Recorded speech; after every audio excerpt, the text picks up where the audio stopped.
Puluhan ribu buruh menggelar demo di gedung DPR pada Kamis 28 Agustus. Massa pun membentangkan poster Partai PAN yang terpampang wajah Ketua Umum PAN Zulkifli Hasan hingga Sekjen PAN Eko Patrio. Dari pantauan tim Tribun News, massa menaruh dua poster PAN di tengah jalan. Dalam poster itu ada tulisan "Selamat dan Sukses Milad PAN ke-27".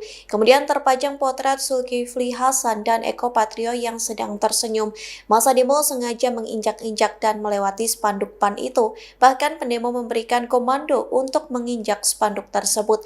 Sembari meluapkan kekesalan, beberapa massa menginjaknya berkali-kali. Tak hanya itu, seorang pendemo mengenakan pakaian merah sengaja menginjak-injak tepat di bagian potret Zulkifli. Download Tribun X sekarang, menghadirkan lokal menjadi Indonesia.